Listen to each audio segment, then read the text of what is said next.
Hello kapatid, kumusta?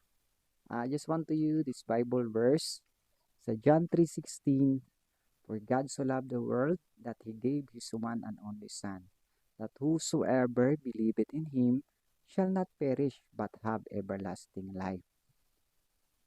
Ibinigay ng Diyos ang kanyang bugtong anak na si Jesus, at lahat na nanampalataya sa Kanya ay magkaroon ng buhay na walang hanggan. Hindi mapunta sa dagat-dagatang apoy sa impyerno. Tandaan po natin, kailangan po natin ang Panginoong Hesus. Kaya nga po siya nagkatawang tao sa mundong ito para iligtas niya ang tao.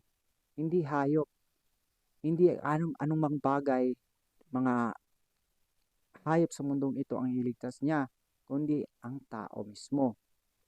Kapatid, wala po tayong magagawa kung wala ang Diyos. Gayahin po natin si Jesucristo dahil siya ay Diyos at tao rin. Namuhay siya sa mundong ito. Naranasan niya ang hirap. Siya ay binugbog. Siya ay pinako sa krus. Pero sa pangatlong araw, siya ay nabuhay naman muli. Kaya tanggapin natin siya bilang Lord and Savior. Sa oras na to, ay akong sayangan ng pagkakataon para ipag-pray kita. Kung hindi mo pa tinanggap si Jesus, sundan mo ako sa prayer na to. Almighty God, thank you for this wonderful day. Lord, ako po lumalapit sa inyo sa oras na to. Humihingi po ako ng tawad, Panginoon, sa lahat-lahat ng aking kasalanan na minana pa ng ninuno ko. Panginoon, tinatanggap kita bilang Diyos at tagapagligtas ng aking buhay.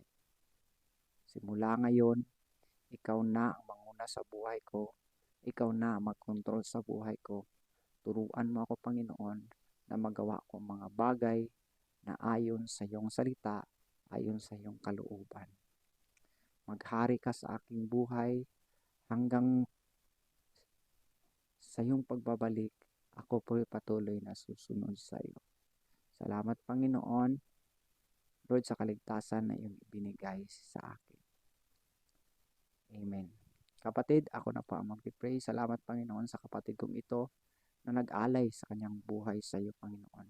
Pagpalain mo siya more, i-bless mo ang kanyang business, trabaho, ano man yung ginagawa niya, maging ang kanyang pamilya, Lord, let your protection be upon him or here, O God. Thank you, Jesus, sa kanyang buhay.